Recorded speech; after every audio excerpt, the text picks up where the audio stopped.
오늘 열왕기상 3장 말씀을 같이 나누도록 하겠습니다. 우리가 이제 지난 시간까지 열왕기상 이제 2장을 함께 배웠는데요. 열왕기상 2장은 이제 솔로몬이 등극한 이후에 다윗의 유언이 있었고 그 유언에 따라서 정적들을 제거하는 그러한 모습들을 봤습니다. 여기 앞에 보시면 솔로몬의 삶을 4단계로 구분해서 볼 수가 있습니다. 그래서 우리가 이제 지난주까지 배운 거는 1장과 2장인데요. 솔로몬의 등극과 그 다음에 솔로몬의 정권 장악입니다. 그리고 오늘 배우실 내용은 이제 3장을 중점으로 해서 4장까지 간단하게 살펴볼 건데요. 3장과 4장은 솔로몬이 하나님께 제사를 드리고 그 제사를 통해서 이제 지혜를 얻습니다. 그리고 3장 후반절부터 4장 끝절까지는 그 얻은 지혜를 통해서 솔로몬이 어떻게 행하는가에 대한 이야기를 있습니다. 그리고 5장에서 9장까지는 9장 9절까지는 솔로몬이 자신의 왕궁과 그리고 성전을 건축하는 말씀이 들어있고요. 9장 10절부터 11장 43절까지는 이제 솔로몬의 행적인데 특별히 솔로몬이 얻었던 명예, 그러니까 부귀와 명예죠. 그리고 이방 결혼, 그리고 우상 숭배하는 내용까지 기록되어 있습니다. 이렇게 4단계로 기록되어 있고 오늘은 이제 두 번째 3장과 4장에 있는 말씀이죠. 그래서 3장과 4장은 솔로몬이 통치했던 초기에 명성을 얻게 되는 이야기입니다. 그러니까 3장부터 4장까지는 솔로몬이 등극을 해서 약 4년 동안에 있었던 일들을 기록하고 있어요. 그걸 어떻게 알 수 있냐면 3장 2절에 보시면 열왕기상 3장 2절에 보면 아직 성전이 건축되지 않았다라는 말씀이 있고요. 그리고 6장 1절에 가시면 솔로몬이 성전을 건축하는 이야기가 등장을 하는데 성전 건축을 언제부터 했냐고 기록되어 있냐면 솔로몬이 이스라엘 왕이 된 지 4년째에 성전을 건축했다라는 말씀이 있습니다. 그래서 이런 것들을 종합해 보면 아직 솔로몬이 성전이 건축되기 전에 있었던 일들이기 때문에 통치 초기 그리고 약 4년 동안에 있었던 그런 내용이라고 우리가 보시면 됩니다. 그래서 당시의 정치적인 상황을 좀 볼 건데요. 정치적인 상황은 첫 번째 애국과의 관계가 있습니다. 이 지도를 보시면 아시겠지만 이 당시 이스라엘은 남쪽은 이집트 그리고 북쪽은 아시리아라는 세력에 둘러싸여 있었습니다. 그래서 아시리아 세력이 계속해서 급부상하고 있으니까 애굽이 위축되기 시작했어요. 그래서 그 애굽이 아시리아에서 애굽으로 내려오기 위해서는 반드시 이스라엘을 거쳐야 되거든요. 그래서 애굽 왕이 이제 이스라엘과 동맹을 하는 내용이 등장을 하고 있습니다. 근데 이것이 단순히 그러한 애굽의 입장에서 뿐만 아니라 이스라엘이 그만큼 국력을 상승된 거고 결국 그거를 통해서 서로 동맹을 맺어서 평화적인 관계가 애굽과 한 20년 동안 평화적인 관계를 갖습니다. 그래서 이 국력 상승에 대해서 어떻게 또 알 수 있냐면 오늘 배우실 3장 1절에 보면 애굽 왕 바로의 딸이 이제 솔로몬과 결혼하는 내용이 나옵니다. 그래서 이런 것들을 통해서 이스라엘이 국력이 상승했다라는 것이 알 수 있고요. 그럼 왜 20년이냐라는 것은 어떻게 알 수 있냐면 나중에 솔로몬이 죽고 나서 이제 북쪽과 남쪽으로 나라가 나누어지잖아요. 그때 북쪽에 여로보암이 등장을 했는데 여로보암을 누가 지지를 하냐면 이 애굽이 지지를 합니다. 그래서 그 평화 관계가 깨지는 거예요. 그래서 이러한 정치적인 상황이 있었고요. 두 번째는 내부적으로는 이제 행정 조직을 정비를 합니다. 이 솔로몬이. 그래서 특별히 4장에 이러한 내용들이 나오는데 첫 번째는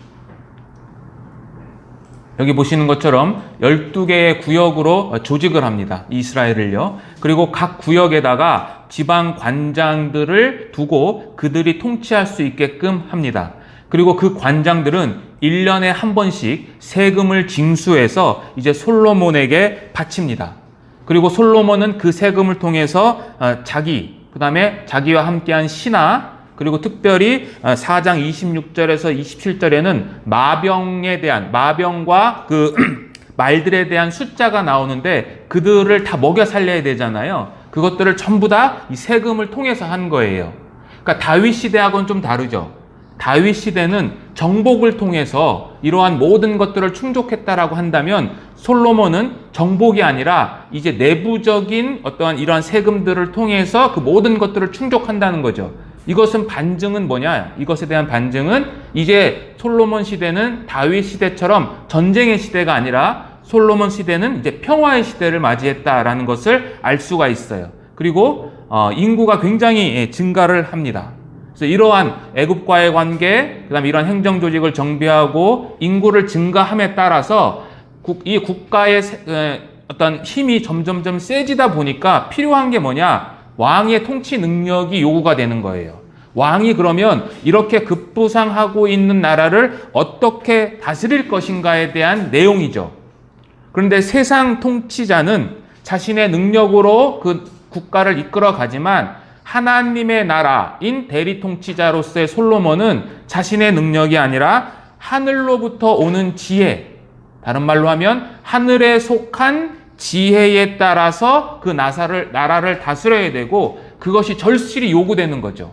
그래서 그것을 이제 하나님께서 허락하신 내용입니다. 3장과 4절은요. 자, 이제 1절부터 좀 살펴보도록 하겠습니다. 네. 1절부터 3절까지 제가 천천히 읽겠습니다. 솔로몬이 애굽의 왕 바로와 더불어 혼인관계를 맺어 그의 딸을 맞이하고 다윗 성에 데려다가 두고 자기의 왕궁과 여호와의 성전과 예루살렘 주위의 성의 공사가 끝나기를 기다리니라. 2절은 읽어봐 주세요.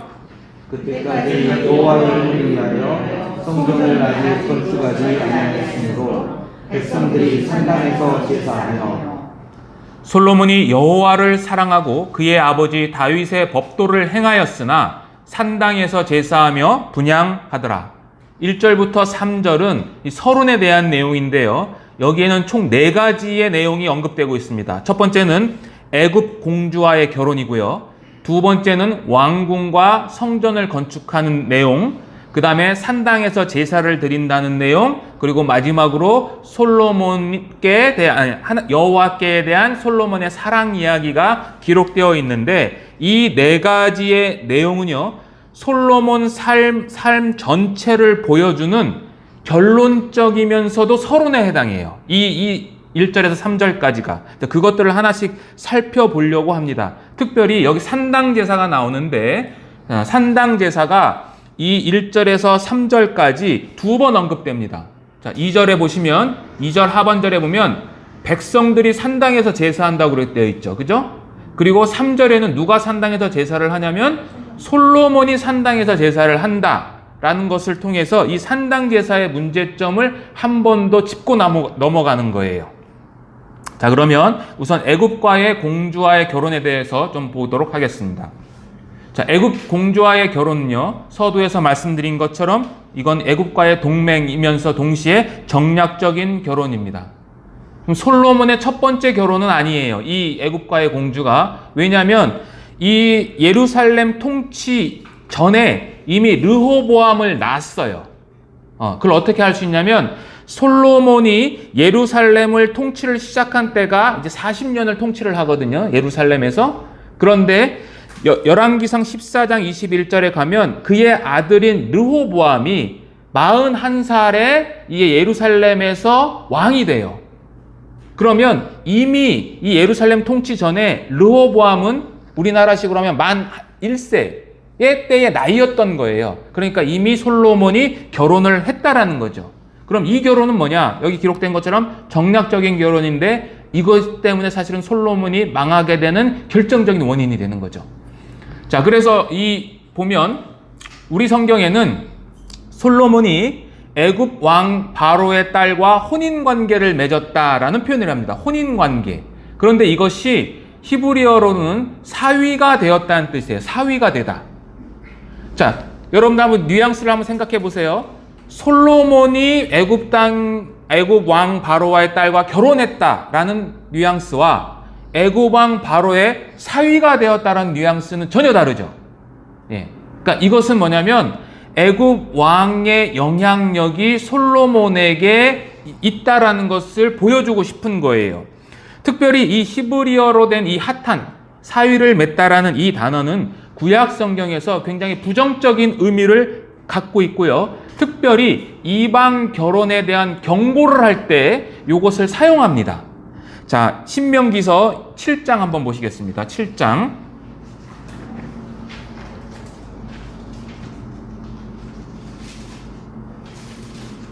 신명기 7장 3절에 보시면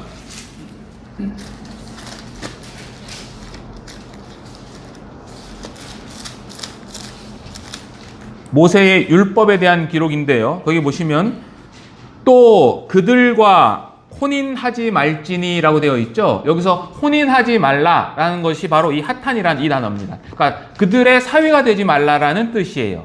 이런 동일한 표현이 여러 군데 등장하는데 여호수아서 23장에도 기록되어 있습니다. 찾진 않겠습니다. 23장 12절에 보면 여호수아가 이제 마지막 유언과 같은 이제 말을 하는데 그때 이 민족들을 가까이 해서 더불어 그들과 혼인하지 말아라 라고 하는데 그때도 이 하탄이라는 단어를 써요.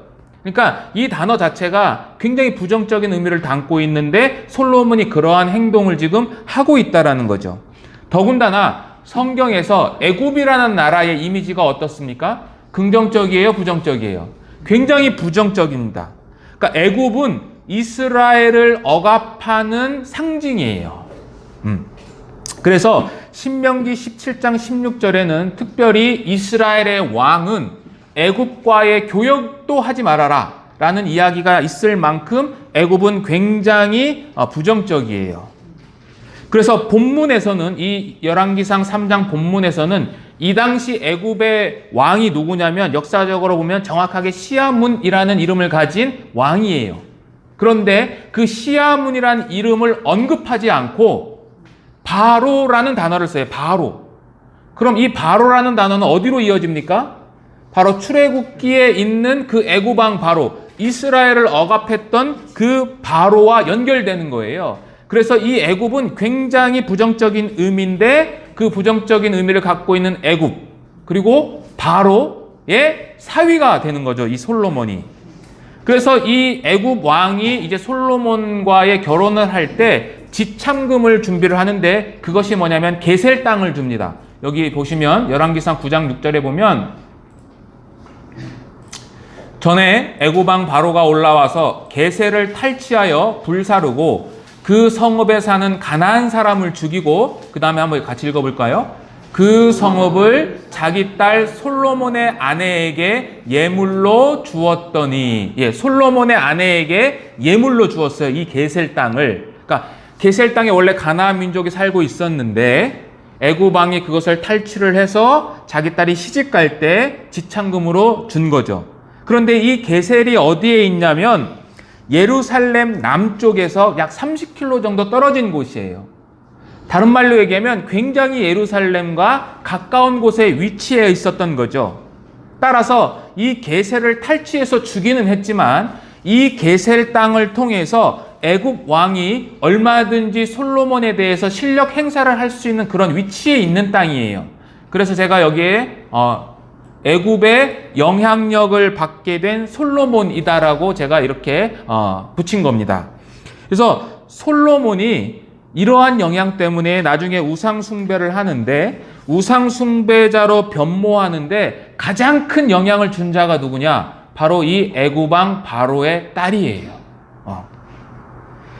그리고 솔로몬은 이러한 영향 때문에 과거에 출애굽 시대에 애굽 왕 바로가 이스라엘 백성을 강제 노동을 통해서 억압한 것처럼 솔로몬도 왕궁과 성전을 짓기 위해서 자기 백성을 억압하고 노동력을 착취합니다. 그러니까 애굽 왕의 모습처럼 솔로몬이 바뀌어요. 따라서 이 애굽 공주와의 결혼을 이 3장 1절에 먼저 기록한 것은 이 솔로몬의 통치 초반부터 솔로몬은 하나님께 대해서 불순종하기 시작했다라는 것을 보여주는 비판적인 평가예요. 그러니까 이미 제가 말씀드렸죠. 결론을 내고 있다. 그러니까 이 솔로몬의 행실이 그렇게 하나님 보시기에 아름답지 못했다라는 것을 이 애굽 공주와의 결혼을 통해서 우리에게 보여주는 겁니다. 자, 두 번째 이야기는 이제 건축이고, 그리고 세 번째는 산당 제사인데, 그것을 이제 하나로 묶어서 저는 보겠습니다. 자, 건축과 상단 제사는 첫 번째, 왕궁을 건축하고 성전을 건축한다는 것은 평화 시대가 임했다라는 것을 상징을 해요. 그렇죠? 전쟁 때는 사실 이러한 건축을 할 수 없는데 문제가 있어요. 문제가 뭐냐면 건축의 순서예요. 자, 1절 보시겠습니다. 1절에 여기 앞에 보세요. 그냥 1절에 보면 솔로몬이 그의 딸을 맞이하고 다윗 성에 데려다가 두고 자기의 왕궁과 여호와의 성전과 예루살렘 주위의 성의 공사가 끝나기를 기다렸다라고 되어 있죠. 자, 여기 보면 이제 솔로몬이 애굽 땅을 일단 데려와서 다윗 성에 이제 신혼집을 차린 거죠. 쉽게 얘기해서. 그리고 나서 건축을 시작한다고 되어 있는데 자기의 왕궁, 그 다음에 여호와의 성전, 그 다음에 예루살렘 주변의 성의 공사예요. 뭐가 먼저 나와 있습니까? 자기의 왕궁이 먼저 나와 있어요. 자기의 왕궁. 그런데 이 자기의 왕궁과 여호와의 성전이라는 이 히브리어 단어는 동일한 단어예요. 동일한 단어를 사용해요. 자기의 왕궁은 그의 집이라는 뜻이에요. 직역하면 그의 집. 그리고 여호와의 성전은 여호와의 집이에요. 그러니까 히브리어로 읽으면 뉘앙스를 조금 더 우리가 더 알 수 있겠죠. 그러니까 솔로몬은 자기 집을 짓기 위해서 여호와의 집 건축되는 것이 미루어진 거예요. 이것이. 이해가 되시죠? 그래서 6장 38절에서 7장 1절 열왕기상에 보시면 이제 솔로몬의 건축 이야기가 나오는데 그때에 솔로몬이 이 건축 기간에 대해서 이야기를 하고 있어요. 그때에 자기의 집을 건축하는 일이 여호와의 집을 건축할 때 소모한 시간보다 2배를 더 할애했다고 기록하고 있어요. 2배. 그러니까 자기 집을 짓는데 2배 더 걸린 거예요. 그래서 성경에 보면 원래 건축의 시작은 성전부터 한 게 맞아요. 그런데 중간에 자기의 집을 짓기 시작한 것 같아요. 이것을 어떻게 알 수 있냐면 6장 1절 한번 가보세요. 한번 성경을 볼게요. 6장 1절에 보면 자, 열왕기상 6장 1절에 보면 성전 건축을 시작했다라는 이야기가 나오죠. 6장 1절에. 그러면 6장 마지막 절인 38절로 한번 가보세요. 자, 38절에는 어떻게 끝이 납니까? 솔로몬이 전을 건축했다라는 말로 끝이 나죠. 그럼 솔로몬의 건축이 끝난 것처럼 보이죠. 자, 그리고 나서 7장에는 7장 1절은 뭘 해요? 자기의 집을 지어요. 그렇죠. 그런데 7장 13절 보시면 13절부터 보시면 다시 솔로몬이 성전 짓는 이야기가 등장을 해서 마지막 절에 다시 성전 완성에 대한 이야기를 해요. 그러니까 성전 이야기가 쭉 가다가 중간에 자기의 집을 짓는 이야기가 끼어들고 그 다음에 다시 하나님의 집을 짓는 이야기가 들어가 있어요. 자, 이런 것들을 통해서 볼 때 이 공사가 동시다발적으로 됐다라는 거고, 반대로 여호와의 성전을 짓는 것보다 자기의 집을 짓는 것이 오래 더 걸렸다라는 것은 반대로 생각하면 자기 집을 짓는 것 때문에 하나님의 집을 짓는 이 기간이 어떻게 되는 거예요? 점점 지연돼 버린 거죠. 그렇죠? 하나님의 집을 짓고 그 다음에 자기 집을 지었으면 그렇지 않았을 텐데 솔로몬은 그것을 그렇게 하지 않았다는 거죠. 그래서 3장 1절에도 순서가 일부러 이 열왕기상의 저자는 자기의 집을 먼저 짓는다라는 뉘앙스로 자기의 집을 먼저 묘사한 거예요. 그래서 이렇게 성전 건축이 지연된 결과가 뭐냐? 그게 바로 2절과 3절이에요. 자, 여기 한번 읽어보겠습니다. 제가 읽겠습니다.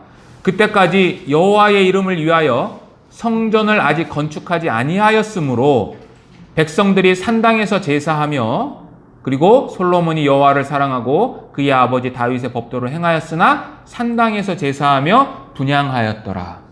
만약에 이 2절이 독립절이라면 산당에서 제사 지내는 것은 당연한 겁니까? 당연하지 않는 겁니까?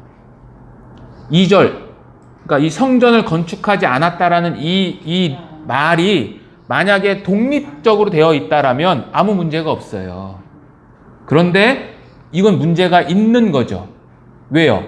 지금 이 열왕기상 저자는 자기 집을 짓는 것 때문에 여호와의 집을 짓는 것이 미루어졌고, 그래서 아직 성전이 완성되지 않았기 때문에 백성들이 어떻게 했다고요?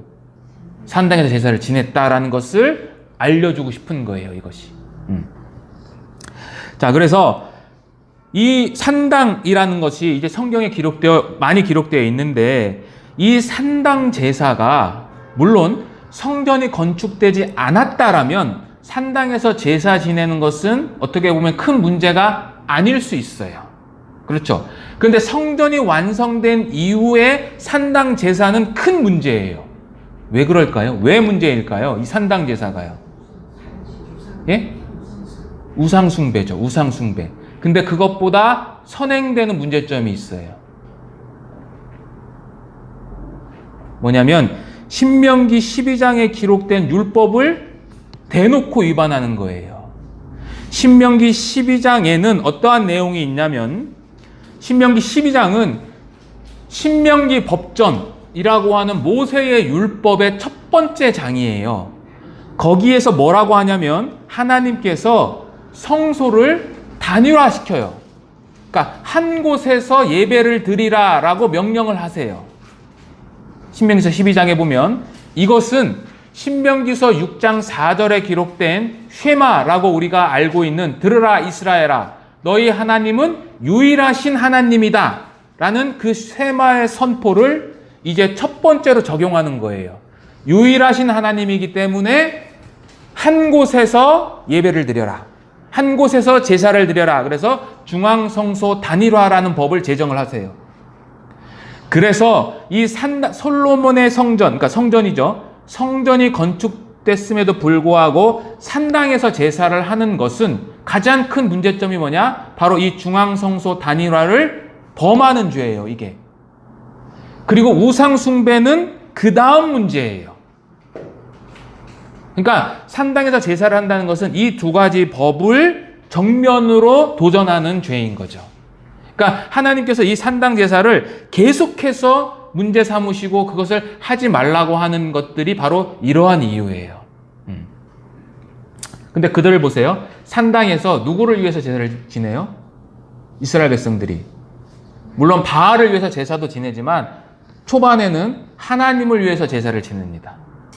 그러니까 그들은 하나님께 드린다고 예배를 드렸지만, 제사를 드렸지만 그것은 하나님이 가증하게 보시는 거잖아요. 그러니까 이것은 우리들에게도 동일하게 적용이 되는 거예요.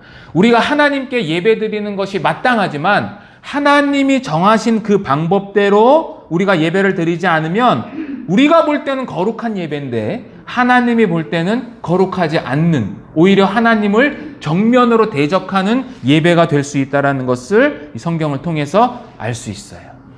그래서 이 건축과 이 산당 제사는 그대로 서로 연결되어 있는 거고, 이 두 가지의 주제 역시 이 솔로몬에 대한 부정적인 평가를 보여줘요. 자, 그 다음에 마지막으로는 솔로몬이 여호와께 대한 사랑에 대한 부분이에요. 자, 3절 다시 한번 읽어보겠습니다. 3절 같이 한번 읽어볼까요? 솔로몬이 여호와를 사랑하고 그의 아버지 다윗의 법도를 행하였다 라고 되어 있죠. 자, 솔로몬이 여호와를 사랑했어요. 이것은 굉장히 좋은 거예요. 긍정적인 묘사인 거죠. 그런데 문제가 있어요. 문제가 뭐냐면 그 하반절이에요. 그의 아버지 다윗의 법도를 행했다라고 되어 있어요. 자, 솔로몬은 여호와를 사랑했는데 다윗의 법도를 따랐어요. 뭐가 문제일까요?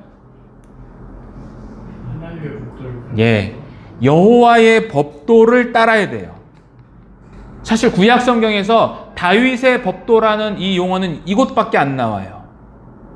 물론 다윗이 하나님의 마음에 합한 자였고 그가 하나님을 위해서 하나님을 사랑한 것은 맞아요.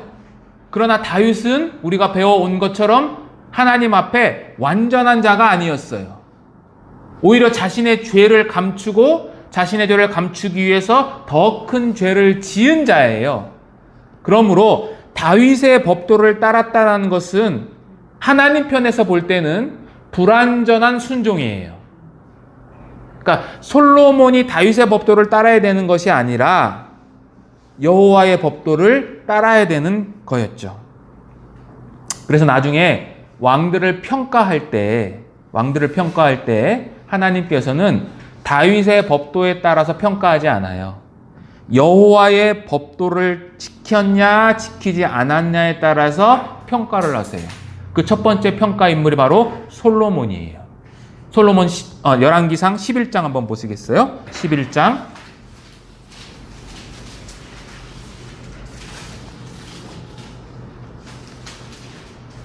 11절입니다. 11절 같이 한번 읽겠습니다. 여호와께서 솔로몬에게 말씀하시되 내게 이러한 일이 있었고 또 내가 내 언약과 내가 내게 명령한 법도를 지키지 아니하였으니 내가 반드시 이 나라를 내게서 빼앗아 내 신하에게 주리라. 그렇죠? 내 법도 여호와의 법도를 지키지 않았기 때문에 내가 너의 나라를 빼앗겠다라고 하나님이 말씀하시는 거죠. 자, 그래서 1절에서 3절의 결론은 뭐냐? 앞에 쓰여져 있는 것처럼 파멸의 씨앗을 품고 있는 솔로몬이에요. 어떠한 파멸? 자기 자신뿐만 아니라 자기 자신 때문에 이스라엘이 파멸돼 가는 그러한 씨앗을 솔로몬이 품고 있는 거예요. 자, 그리고 이제 4절부터 9절까지는 솔로몬이 통치를 하기 위해서 하나님께 제사 드리고 간구하는 내용이 등장을 합니다. 4절에서 9절 보시면, 자, 4절 보겠습니다. 열왕기상 3장 4절. 이에 왕이 제사하러 기브온으로 가니 거기는 산당이 큼이라. 솔로몬이 그 제단에 1,000번제를 드렸더니, 이제 솔로몬이 기브온이라는 곳에 있는 산당에 가서 이제 제사를 지냅니다. 근데 그 산당은 큰 산당이라고 되어 있어요. 그래서 여기서 크다라는 것은 이 면적이나 그런 것들을 이야기하는 것이 아니라 여기서 크다라는 뜻은 가장 유명한 곳이다라는 거예요. 가장 유명한 산당이다라는 뜻이에요. 왜 가장 유명하냐면 역대하 1장 5절에서 6절에 보면 이 기브온 산당에 무엇이 있었냐면 번제단이 있었고 모세의 장막이 여기 있었어요. 제가 과거에 이 법궤 이동에 대해서 한번 말씀드린 적이 있는데 기억나시죠? 솔로몬의 성전이 완성될 때까지는 법궤와 모세의 장막이 둘로 나뉘어서 이동하고 있었다라고 그랬죠. 그래서 지금은 이 번제단과 다른 기구들은 이 기브온에 있었고요. 법궤는 어디에 있었냐? 다윗성에 이제 있었던 거죠. 다윗이 오벳 에돔의 집에서 이제 언약궤를 메고 와서 다윗 성에 두거든요. 그러니까 어쨌든 기브온은 굉장히 유명한 산당인 거예요. 그리고 예루살렘으로부터 약 북쪽에 떨어져 있는데 9km 떨어진 곳에 위치한 곳에서 이제 솔로몬이 제사를 드리는 거죠. 1,000번제를 드리는 거죠. 여기서 1,000번제는 다 아시겠지만 1,000번을 드렸다는 것이 아니라 한 번에 1,000마리의 짐승을 한꺼번에 드린 제사인 거예요. 그리고 여기서 1,000이라는 숫자는 문자적으로 해석할 수도 있지만 굉장히 많은 것을 상징하는 단어일 수도 있어요. 뭐 어찌됐든 간에 솔로몬이 여기서 하나님께 이제 제사를 드려서 그 제사를 드림으로 말미암아 5절에 꿈에 이제 솔로몬에게 나타나셔서 이제 말씀을 하십니다. 5절 보겠습니다. 5절. 기브온에서 밤에 여호와께서 솔로몬의 꿈에 나타나시니라. 하나님이 이르시되 내가 내게 무엇을 줄꼬 너는 구하라. 자, 6절 한번 읽어봐 주시겠습니까? 솔로몬이 이르되 주의 종 내 아버지 다윗이 성실과 공의와 정직한 마음으로 주와 함께 주 앞에서 행하고 주께서 그에게 큰 은혜를 베푸셨고 주께서 또 그를 위하여 우리의 큰 은혜를 항상 주사 오늘과 같이 그의 자리에 앉으나기를 그에게 주셨나이다. 예, 7절은 제가 읽겠습니다. 나의 하나님 여호와여 주께서 종의 아버지 다윗을 대신하여 왕이 되게 하셨사오나 종은 작은 아이라 출입할 줄 알지 못하고 주께서 택하신 백성 가운데 있나이다. 그들은 큰 백성이라 수요가 많아서 셀 수도 없고 기록할 수도 없사오니. 9절은 같이 읽을게요. 누가 주의 이 많은 백성을 재판할 수 있사오리이까. 듣는 마음을 종에게 주사 주의 백성을 재판하여 선악을 분별하게 하옵소서. 제사를 드렸고 이제 하나님이 나타나셔서 구하라 라고 하시는 거예요. 자, 그럴 때 이제 솔로몬이 고백을 합니다. 고백을 하는데 솔로몬이 무엇을 고백을 하냐면 첫 번째 여기 보시면 하나님의 은혜, 그리고 아버지 부친의 행했던 성실, 공의, 정직한 마음을 고백을 합니다. 그리고 그러한 아버지의 그러한 일로 인해서 자기가 왕이 되었고 그 왕이 된 것은 결국 하나님의 여호와의 은혜라는 것을 고백을 해요. 그러니까 내용상 보면 문제가 없는 것 같은데 이것은 굉장히 솔로몬에 대한 문제점을 드러내고 있는 고백이에요. 자, 여기 보시면 하나님이 솔로몬에게 나타난 것은 여기에 기록되어 있는 것처럼 다윗 언약 때문이고, 이것을 다른 표현으로 하면 언약적인 사랑 때문에 하나님이 솔로몬에게 나타나신 거예요. 그러니까 솔로몬이 지금 하나님께서 다윗에게 약속하신 그 언약에 대한 기본 입장이 뭐냐면 저기 앞에 보세요. 다시 한번 볼게요.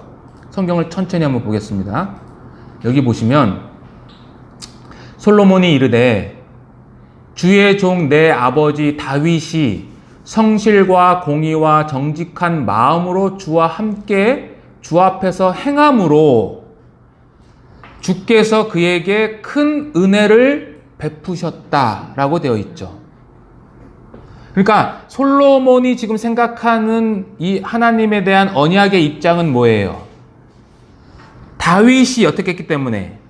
다윗이 성실과 정직한 마음을 지녔기 때문에 하나님께서 다윗에게 은혜를 베푸셨다는 것이고, 그것 때문에 내가 왕이 됐다라고 이야기를 하는 거예요. 근데 이것이 바로 솔로몬이 그 하나님의 언약에 대해서 부분적으로만 지금 이해하고 있는 거예요. 왜요? 제가 아까 좀 전에 말씀드린 것처럼 다윗이 성실과 정직한 마음으로 행했지만 온전하지 않았거든요. 따라서 100% 하나님께 순종한 게 아니에요. 그러므로 다윗 개인의 의로움만으로 자기 자신이 등극하는 것을 설명할 수가 없어요. 그래서 성경 저자는 하나님께서는 이 6절에 보시면 은혜라는 단어를 2번 사용하세요. 여기 앞에 보시면 주께서 그에게 큰 은혜를 주셨다. 그리고 여기도 보면 큰 은혜를 항상 주셨다라고 하는 거죠. 그러니까 열왕기 상의 저자는 하나님의 은혜를 강조하고 싶은 거예요. 그럼 이 언약이 어떠한 언약이냐? 이 언약적인 사랑이 어떠한 내용이냐? 우리가 다시 사무엘하로 돌아가셔가지고 다시 한번 좀 보겠습니다. 사무엘하 7장 한번 보세요.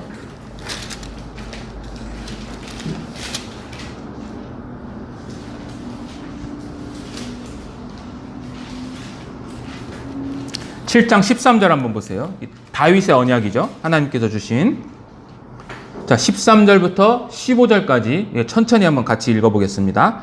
그는 내 이름을 위하여 집을 건축할 것이요 나는 그의 나라 왕위를 영원히 견고하게 하리라. 이거 누구를 지칭한 거죠? 누구를 말하는 거죠? 예, 첫 번째는 솔로몬이고, 그리고 사실은 다윗의 뒤를 잇는 모든 다윗 자손들을 이야기하는 거예요. 자, 그 다음에 나는 그에게 아버지가 되고 그는 내게 아들이 되리니. 자, 그 다음에 중요합니다. 그가 만일 죄를 범하면 내가 사람의 매와 인생의 채찍으로 징계하려니와 내가 네 앞에서 물러나게 한 사울에게서 내 은총을 빼앗은 것처럼 그에게서는 빼앗지 않는다. 이게 하나님의 언약적인 사랑이에요. 이 언약적인 사랑은 사실은 솔로몬이 아니라 누구에게 먼저 적용이 됐냐면 다윗에게 이미 적용이 된 언약이에요. 그 언약을 솔로몬에게도 주셨고 그것이 나중에 솔로몬의 후손들에게도까지 이어지는 언약인 거죠.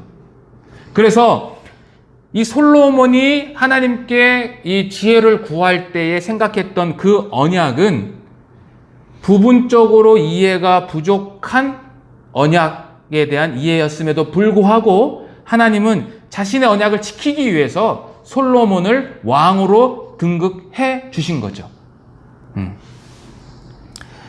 자, 그래서 솔로몬이 이렇게 고백을 할 때 자신의 부족함도 고백을 합니다.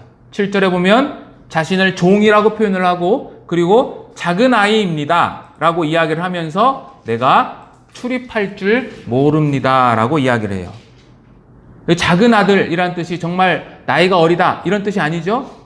예, 이미 장가를 들어서 아이를 낳을 만큼 성숙한 자였는데 자기 자신을 낮추는 말이에요.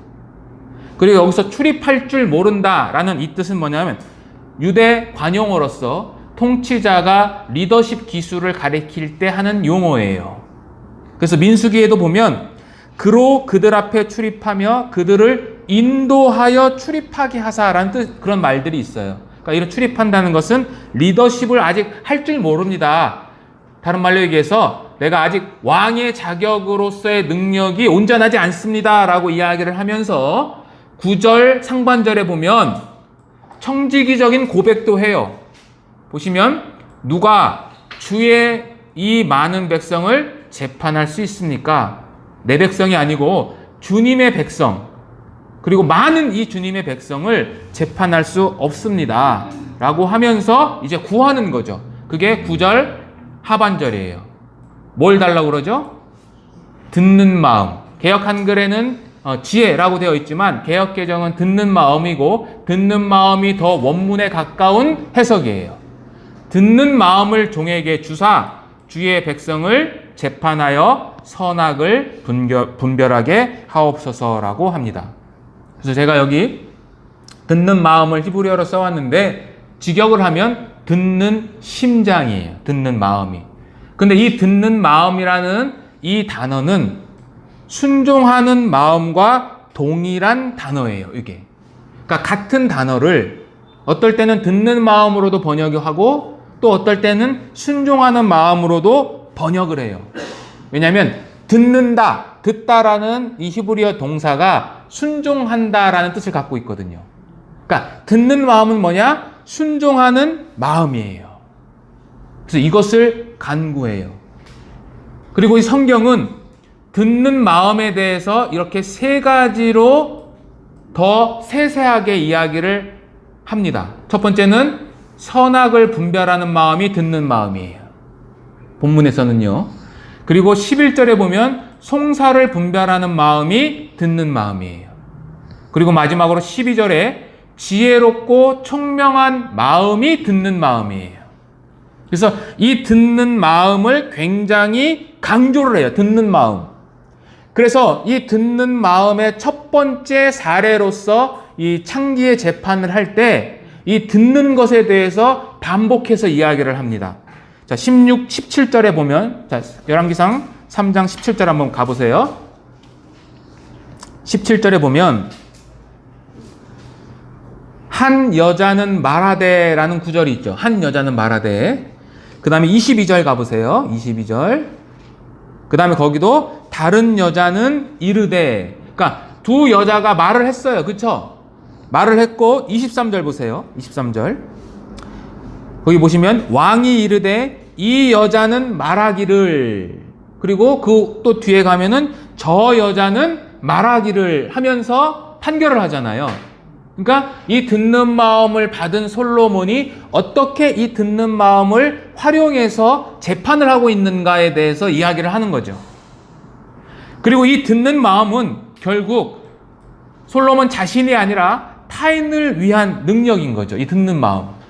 그리고 그것은 더 나아가서 이스라엘의 바른 통치를 위한 능력인 거예요. 그래서 솔로몬은 이제 나중에 하나님께서 이야기하시지만 부도 구하지 않고 오래 사는 것도 구하지 않고 원수 갚는 것도 구하지 않고 듣는 마음을 구해서 나머지 이 세 가지를 다 주시죠. 따라서 솔로몬이 듣는 마음을 간구한 것은 조금 더 확장해서 우리가 보면 무엇을 알 수 있냐면 솔로몬이 이스라엘의 바른 통치를 위한 마음을 달라고 하는 거고, 이것을 신학적으로 조금 더 살펴보면 이스라엘이라는 나라는 영적으로 뭘 상징합니까? 하나님의 나라를 상징해요. 이스라엘은 하나님의 나라, 하나님이 통치하시는 나라. 그러니까 솔로몬이 구한 듣는 마음은 결국 하나님 나라의 통치를 위한 간구예요. 이 간구가. 그러면 우리도 간구하라고 되어 있죠. 마태복음 7장 7절에 보면 잘 아시죠? 구하라, 구하라. 그리하면 어떻게 해요? 너희에게 주실 것이요. 찾으라. 그리하면 찾을 것이요. 그 다음에 문을 두드리라. 그리하면 너희에게 열린다. 라고 했죠. 우리도 구해야 되잖아요. 그럼 뭘 구해요, 우리는? 우리는 뭘 구합니까?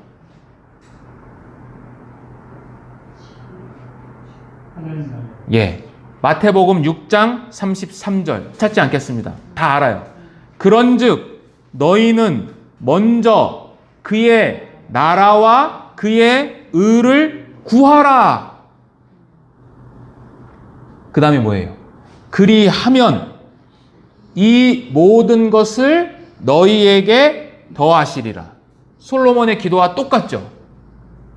솔로몬이 하나님 나라의 통치, 즉 하나님 나라를 위한 간구를 하니까 솔로몬이 구하지 않은 것들을 더해서 주신 것처럼 우리 그리스도인들도 하나님의 나라를 위한 간구를 하면 우리가 구하지 않는 것도 필요하신다고 생각을 하시면 하나님께서 더 풍성히 채워주신다라는 약속이 그대로 이어지는 거죠.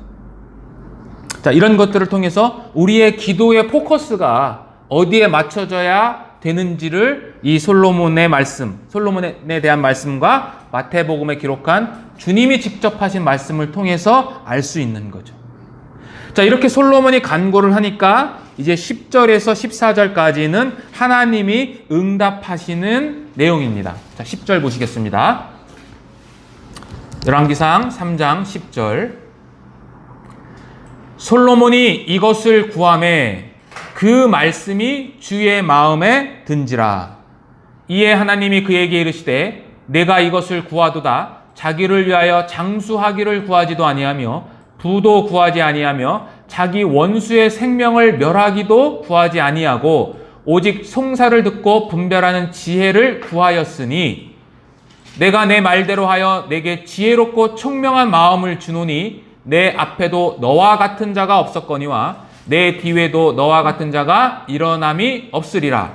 내가 구하지 아니한 부귀와 영광도 내게 주노니 네 평생에 왕들 중에 너와 같은 자가 없을 것이라. 라고 답을 주십니다. 그리고 14절은 같이 읽어볼게요. 네가 만일 내 아버지 다윗이 행함같이 내 길로 행하며 내 법도와 명령을 지키면 내가 또 내 날을 길게 하리라. 자, 이렇게 기도에 응답을 하셨는데 이제 조건을 하나 붙인 거죠. 어떤 조건이요? 네가 다윗의 행함같이 행해라. 라는 조건적인 이제 하나님이 허락을 하시는 겁니다. 자, 그래서 응답 내용은 본문에도 본 것처럼 솔로몬이 구하지 않은 세 가지를 먼저 언급하세요. 그리고 나서 듣는 마음을 허락을 하시는 거죠. 자, 지혜. 그러니까 개역 한글에는 지혜를 주시는 거잖아요. 지혜. 이 지혜는 어떠한 지혜입니까? 하늘로부터 임한 지혜죠. 그리고 이것은 열왕기상 앞장에서 보면 2장에 기록된 지혜하고는 다른 지혜죠. 여러분들 2장 제가 설교할 때 기억나세요? 다윗이 솔로몬에게 유언을 할 때, 정적 제거를 할 때 요압을 제거하고 시므이를 제거하라고 하죠. 그때 어떠한 방법을 통해서 제거하라고 그래요? 그렇죠. 너는 지혜 있는 자니까 그 지혜대로 행해서 정적을 제거해 라는 그 지혜와 지금 3장에서 허락하신 지혜는 완전히 다른 지혜죠. 2장의 지혜는 땅의 지혜라면 3장의 지혜는 하나님께 속한 하늘의 지혜죠. 그러니까 전혀 다른 지혜인 거죠. 자, 그래서 이 솔로몬의 간구와 응답에 대한 내용은요. 자, 여기 앞에 보시면 여기 5절에 보세요. 기브온에서 밤에 여호와께서 솔로몬의 꿈에 나타나시니라. 하나님이 이르시되 내가 내게 무엇을 줄꼬. 그 다음에 같이 읽어볼게요. 너는 구하라로 시작하죠. 너는 구하라. 그리고 뭘로 끝나요? 내용이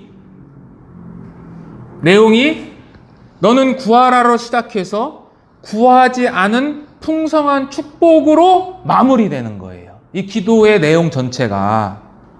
이것은 동일하게 우리에게도 적용이 됩니다. 에베소서 3장 보시겠게요. 에베소서 3장.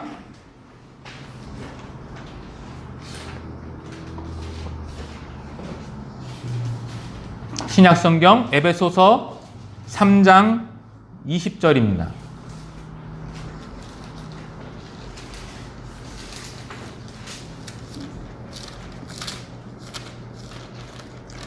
(312페이지예요) 신약성경 312페이지 에베소서 3장 20절에서 21절입니다. 같이 읽겠습니다.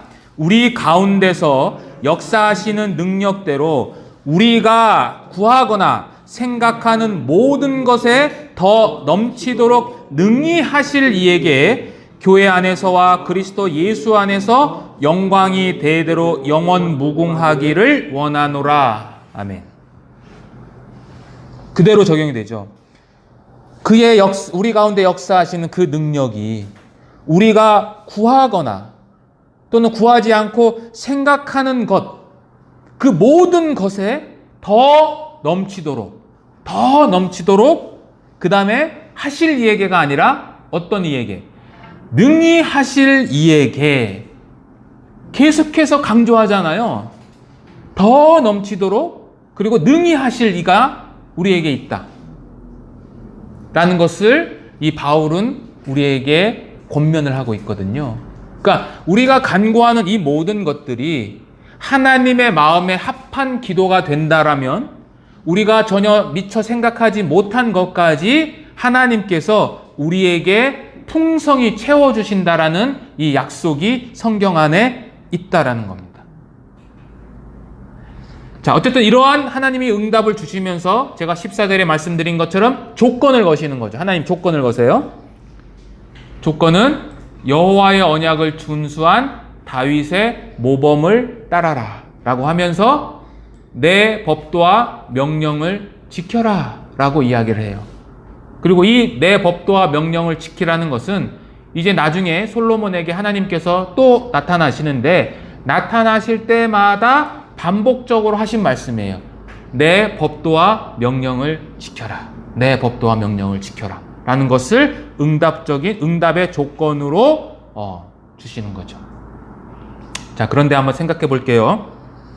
이 14절은 어떻게 보면 조건적인 언약이잖아요. 조건적인 언약을 우리가 생각을 해 보시고 솔로몬은 이 언약을 지켰습니까? 안 지켰습니까? 안 지켰어요. 안 지켰는데 솔로몬이 일찍 죽었어요? 오래 살았어요? 오래 살았습니다. 왜냐하면 솔로몬은 60세에 죽은 것으로 우리가 이해를 됩니다. 왜냐하면 40년 통치를 했고 언제 즉위한지는 모르지만 대부분의 유대인 학자들은 한 20대 초반일 것이다 라고 이야기를 해요. 그 솔로몬이 통치 말년에 죽거든요. 죽은 다음에 나라가 쪼개지는 거니까. 근데 우리가 생각할 때는 60살하면 너무 일찍 죽은 거 아니야? 라고 생각할 수 있지만 이 당시 평균 수명이 있고요. 그리고 성경에서는 어떻게 표현을 하냐면 솔로몬의 나이가 많을 때에 라는 표현을 해요. 11장에 보면. 그러니까 솔로몬은 장수를 한 거예요. 근데 여기 보면 내 법도와 명령을 지키면 내 날을 길게 한다. 지키면 오래 살게 해주겠다라고 했는데 솔로몬이 그것을 지키지 않았음에도 불구하고 하나님께서는 그의 수명을 연장시켜 주신 거죠. 자, 이것은 다른 말로 얘기하면 하나님께서는 모든 성도에게 은혜를 통해서 지배하시는 거예요. 은혜. 그러니까 은혜의 지배예요. 그러니까 여호와 자신의 요건이 우리들에게 충족되지 않는다고 할지라도 하나님께서 자신의 은혜로 우리를 이끌고 가시는 거예요. 우리의 구원도 그렇거든요. 우리의 죄사함도 우리가 완벽해서가 아니라 하나님이 창세 전에 예수 그리스도 안에서 선택하신 자들을 그분의 사랑과 은혜에 따라서 구원하시는 거예요. 내가 뭘 잘해서 구원받는 게 아니고요. 내가 하나님의 언약을, 하나님의 은혜를, 율법을 100% 지켜서가 아니라 턱없이 부족함에도 불구하고 자신의 언약, 그리고 그 은혜를 통해서 우리를 지배해 버리시는 거예요. 그리고 구원받은 성도라 할지라도 하나님 앞에 완전하지 않지만 하나님께서 그 은혜를 철회하시지 않고 계속해서 자신의 나라로 이끌어 가실 때까지, 그리고 가신 이후에도 그분의 은혜로 우리를 지배하시는 게 하나님의 언약이고, 그게 한 단어로 표현하면 그게 사랑이에요. 그게 우리가 부족해도 이끌고 가신다. 자, 그래서 이렇게 하나님께서 주신 듣는 마음, 또 지혜를 통해서 활용하는 내용이 3장 16절부터 4장 끝절까지가 기록되어 있어요. 그래서 3장 16절에서 28절은 재판을 들어서 그러한 실예를 말씀해 주시는 거고, 4장 1절에서 28절은 이제 행정 조직, 그러니까 통치를 지혜롭게 하는 것을 통해서 우리에게 말씀해 주시고, 마지막으로는 4장 29절에서 34절까지 지식과 지혜를 통해서 우리에게 말씀을 하고 계십니다. 자, 4장 한번 보실게요. 열왕기상.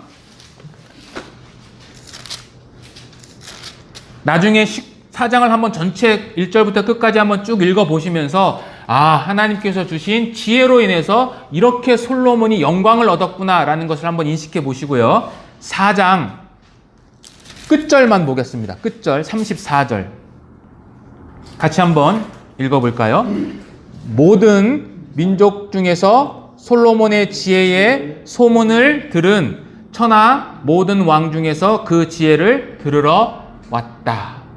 그러니까 지혜가 워낙 출중하니까 모든 세계 각국으로부터 이 솔로몬의 지혜를 듣기 위해서 왔다라고 기록을 하는 거죠. 자, 그러면 제가 질문 하나 드리겠습니다. 솔로몬이 이렇게 지혜를 활용하는 것에 있어서 가장 극치로 활용한 지혜가 뭘까요? 가장 정점에 있는 지혜의 활용 뭘까요? 예? 성전을 건축한 겁니다. 성전을 건축한 것이 하나님께서 주신 지혜를 통해서 이룬 업적 중에 가장 큰 업적이에요. 모세 시대에도 하나님께서 자신의 성막을 만들 때에 부살렐과 오홀리압에게 지혜를 주셨다라고 기록하고 있어요. 지혜를. 모세에게는 성막 설계도를 주시고 부살렐과 오홀리압의 지혜를 주셔서 성막을 완성한 것처럼 하나님은 다윗에게 성막 설계도를 주시고 모세에게 성막을 건축할 수 있는 지혜를 주셔서 자신의 거할 집을 만드셨어요. 우리에게도 동일해요. 솔로몬에게 지혜를 주신 것처럼 모든 그리스도인들에게는 은사를 주세요. 은사는 특별한 사람에게만 주는 게 아니라 모든 그리스도인들에게 성령이 나눠주시는 거라고 고린도전서 12장에 기록하고 있어요. 그럼 그 은사를 통해서 우리가 건축해야 될 것이 뭐예요? 그게 바로 성전이에요. 우리식으로 얘기하면 이 땅에 하나님의 교회, 결국 하나님의 나라를 우리가 완성하는 데에 있어서 우리의 은사가 활용되어야 돼요. 여기엔 한 사람도 예외가 없어요. 모든 사람이 이 하나님의 나라의 완성을 위해서 받은 은사대로 봉사하고 섬기면서 살아가야 할 의무가 있습니다. 자, 그래서 이제 솔로몬의 이제 재판에 대해서만 우리가 살펴보고 이제 좀 마치려고 합니다. 자, 솔로몬의 이 지혜로운 재판은 16절부터 28절까지 기록되어 있어요. 아마 이 내용은 워낙 유명해서 아시고 계시는 분들도 계실 거예요. 탈무드에도 이야기가 나와요. 그러니까 두 여자가 있어요. 창기의 신분을 갖고 있는 두 여자가 각각 아이를 낳아요. 근데 한 아이가 죽어요. 그래서 이 다른 살아있는 아이를 다른 여자가 훔쳐다가 자신의 아이라고 주장을 하고 이 주장 때문에 결국 솔로몬에게 찾아가서 솔로몬의 판결을 듣죠. 솔로몬이 어떻게 판결을 하죠? 아시죠? 칼을 가져와서 그 산 아이를 돌로 쪼개라 라고 하니까 한 여자는 저 여자 줘라 라고 하고 한 여자는 돌로 쪼개라 라고 해서 솔로몬이 다른 여자, 이쪽에 있는 여자죠. 그러니까 저 여자에게 주라고 했던 그 여자에게 이제 아이를 줘라. 그 자가 진짜 어머니다라는 이제 판결을 내리는 거예요. 근데 이 재판의 특징이 있어요. 여기 보시면 첫 번째는 증인도 없고요. 증거가 없는 재판이, 어려운 재판이에요. 증인이 왜 없냐면 14절에 보면 이렇게 되어 있습니다. 우리 둘 외에는 집에 다른 사람이 없었습니다.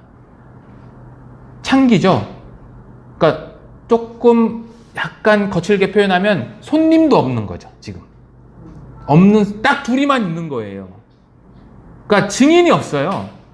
두 번째는 더군다나 20절에 보면 내가 잠든 사이에 저 여자가 뺏어갔습니다라고 이야기를 해요. 근데 이게 말이 안 맞잖아요. 내가 잠들었는데 저 여자가 뺏어간 걸 어떻게 알아요? 날조된 증언일 수도 있어요. 이게 위증일 수도 있는 거죠. 그러니까 증인도 없고 증거도 없는 재판이에요.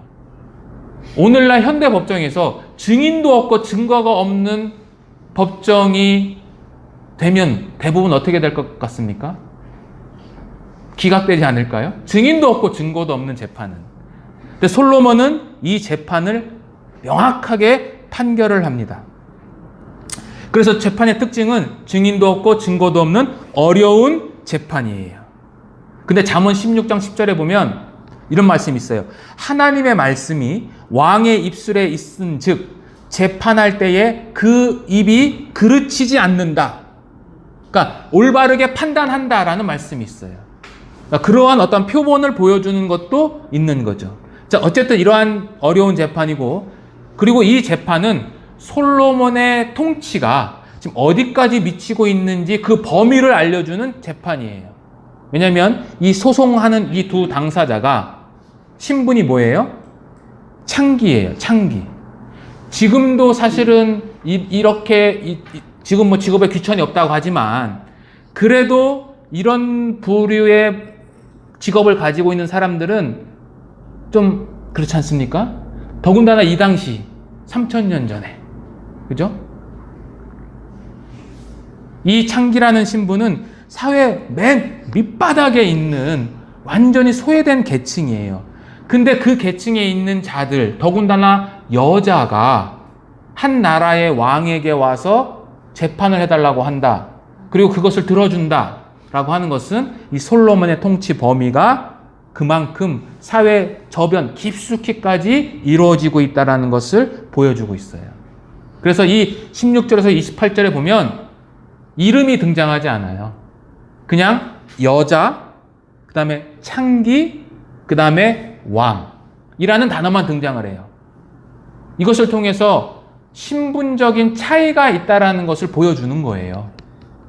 그럼에도 불구하고 솔로몬은 올바른 판결을 내립니다. 24절, 25절 읽겠습니다. 여기 앞에 보시고요. 또 이르되 칼을 내게로 가져오라 하니 칼을 왕 앞으로 가져온지라. 왕이 이르되 산 아이를 둘로 나누어 반은 이 여자에게 주고 반은 저 여자에게 주라. 판결 도구가 뭐예요? 칼이에요. 칼을 가져와라. 이 칼이 어떠한 칼입니까? 2장에서는 어떠한 칼로 사용됐어요? 이 칼이? 요압과 시므이와 정적들을 제거하는 칼이에요. 근데 그 칼이 3장에서는 정의를 실현하는 도구로 바뀌었어요. 바뀐 이유가 뭐예요? 솔로몬이 뛰어나서? 아니요. 하나님의 지혜가 그에게 임하니까 동일한 칼이 하나님 나라의 통치를 위해서 사용된 거죠. 그러니까 우리가 가지고 있는, 여러분들이 가지고 있는 도구들이 있잖아요. 그것이 무엇이든지 간에 하나님의 은혜가 지배하면 그 도구가 하나님의 나라를 위해서 사용되는 거예요. 세상에서 아무런 가치가 없는 도구라고 할지라도 하나님께서 임하시면 하나님께서 활용하시는 도구로 바뀌어요. 그리고 그 도구의 절정은 다른 게 아니고요. 저와 여러분들이에요. 저와 여러분들을 사용해서 하나님이 사용하시잖아요. 자신의 나라를 확증하시잖아요. 확장해 가시잖아요. 그러니까 그게 은혜라는 거예요. 그게. 그러니까 우리는 하나님을 위한 칼을 들어야 돼요.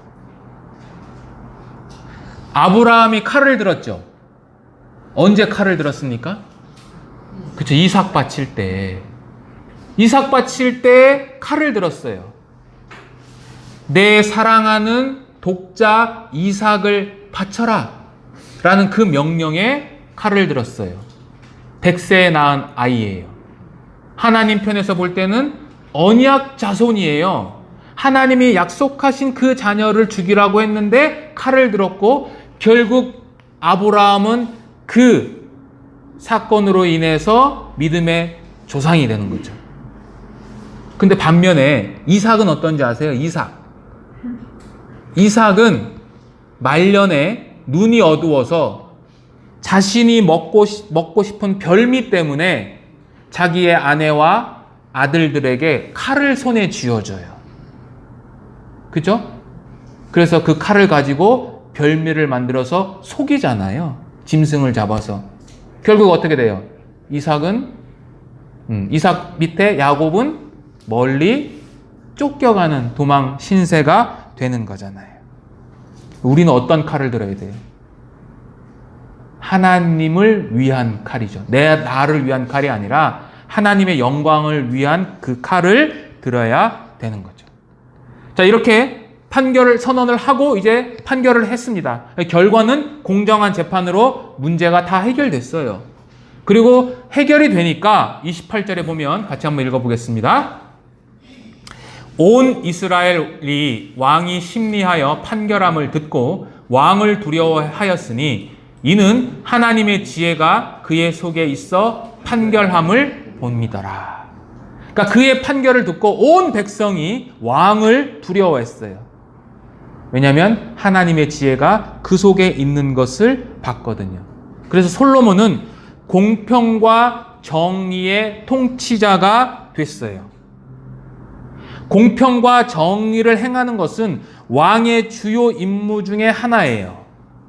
열왕기상 10장 9절에 보면 여호와께서 영원히 이스라엘을 사랑하심으로 당신을 세워 왕으로 삼아 정의와 공의를 행하게 하셨다라고 이야기를 해요. 그러니까 정의와 공의는 이스라엘 왕의 기본적인 소임이에요. 이것이. 근데 그것이 부족한 솔로몬에게 임한 거예요. 하나님의 지혜 때문에. 근데 불행히도 솔로몬은 변해요. 그리고 그의 후손들도 변해요. 그래서 이스라엘 땅에 공의와 정의와 공평이 사라져요. 그래서 하나님이 어떻게 하십니까? 하나님이 직접 준비하세요. 한 왕을. 예레미야서 23장 보시겠습니다.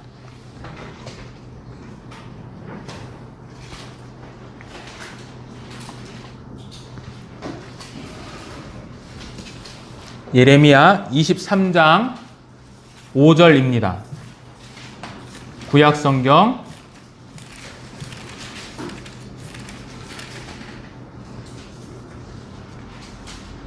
1087페이지입니다. 86페이지, 87페이지입니다. 예레미야 23장 5절에서 6절 같이 읽겠습니다. 여호와의 말씀이니라. 보라, 때가 이르리니 내가 다윗에게 한 의로운 가지를 일으킬 것이라. 그가 왕이 되어 지혜롭게 다스리며 세상에서 정의와 공의를 행할 것이며 그의 날에 유다는 구원을 받겠고 이스라엘은 평안히 살 것이며 그의 이름은 여호와 우리의 공의라 일컬음을 받으리라. 하나님이 다윗의 가지에서 의로운 가지를 일으킬 것이다. 그리고 그가 세상에 와서 지혜롭게 다스리고 그 왕은 정의와 공의를 행해서 온 이스라엘이 구원을 받을 것이다. 그리하여 하나님이 우리의 공의라고 백성들로부터 일컬음을 받게 될 것이다 라고 말씀하셨어요. 이분이 누구예요? 이분이 예수입니다. 이분이 예수 그리스도. 이분이 바로 예수 그리스도고 그분께서 이 땅에 오셔서 공평과 정의를 행하셨고 첫 번째 오실 예수님은 우리의 죄를 위해서 희생되셨지만 이제 잠깐 후면 오실 그분은 이 땅의 공평과 정의를 통치하시기 위해서 만왕의 왕으로서 이 땅에 임하실 것입니다. 따라서 이런 점에서 솔로몬은 이제 재림하실 예수 그리스도의 모형적인 인물이라고도 볼 수 있습니다. 자, 이제 이 참고적으로 하나만 더 말씀드리고 이제 끝나겠습니다. 3장과 4장은 하나님의 약속에 대한 교훈이 들어있는 장입니다. 어떠한 교훈이냐면, 자, 창세기 12장에 하나님께서 아브라함을 부르시고 땅과 자손, 많은 자손을 약속하셨어요. 그죠? 그게 언제 이루어졌습니까? 솔로몬 때에 이루어져요. 땅을 주시고 그 다음에 아까 많은 백성이 있었다고 그랬잖아요. 그것이 솔로몬 때에 이루어진 거예요. 그 다음에 다윗에게 하신 약속이 있어요. 그게 다윗 언약에 있는데 계승에 대한 약속을 하셨어요. 그리고 평화로울 것이다 라는 약속을 하세요. 즉, 이 3장과 4장에 있는 이 말씀은 아브라함에게 주신 약속, 그리고 다윗에게 주신 약속, 그리고 결과적으로 신명기서 28장에 기록된 순종하면 이스라엘이 모든 복을 받는다라는 그 말씀이 이루어진 장이에요. 이 장이. 그래서 이런 것들을 통해서 알 수 있는 것이 뭐냐면 여호와의 약속에 대한 성취는 오랜 시간이 걸리기도 해요. 우리 오늘 본 본문의 말씀처럼. 그런데 때로는 우리가 3장에 기록된 솔로몬의 기도의 응답의 말씀을 통해서 알 수 있는 것은 때로는 하나님의 언약의 약속에 대한 성취가 바로 이루어질 수도 있어요. 그러니까 어떤 약속은 오랜 시간이 걸리기도 하고 어떤 약속은 즉각적으로 이루어지기도 해요. 이것은 하나님의 주권 때문이에요. 하나님이 적당한 때에 적당한 방법으로 우리에게 허락하시는 거죠. 그래서 우리에게 주시는 교훈이 있어요. 자, 아브라함과 다윗은 하나님의 약속이 있다는 것을 알고 있었죠. 다른 말로 얘기해서 소망이 있다는 것을 믿었어요. 자신들에게 소망이 있다는 것을 믿었기 때문에 그들은 평안히 죽음을 맞이했어요. 그게 히브리서 11장 내용이에요. 조금 다른 말로 하면 하나님의 약속을 그들은 자신이 이미 받은 소유라고 생각한 거예요. 난 이미 받았다. 소망이 이미 약속화돼서 실체화가 된 거죠.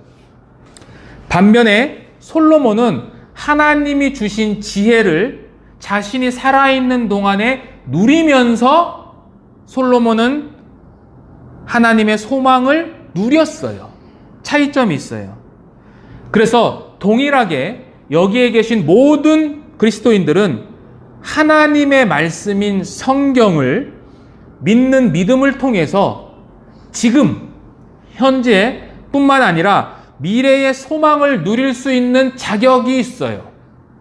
그렇죠. 동일한 하나님의 말씀이 우리에게 있기 때문에, 그렇기 때문에 우리도 그 하나님을 믿는 믿음으로 하루하루를 살아가야 되는 거예요. 그게 시브리서 11장 1절에 있는 약속이에요.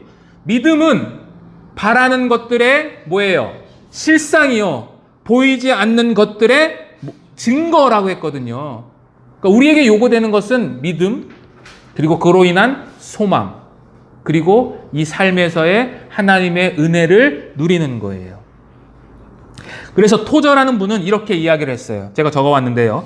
참된 그리스도인은 본 적도 없는 분을 향해 최고의 사랑을 느끼고 보이지 않는 분과 매일 친밀하게 대화하며 보이지 않는 것을 보고 들리지 않는 것을 들으며 지식 너머에 있는 것을 안다. 이게 그리스도인이라는 거죠.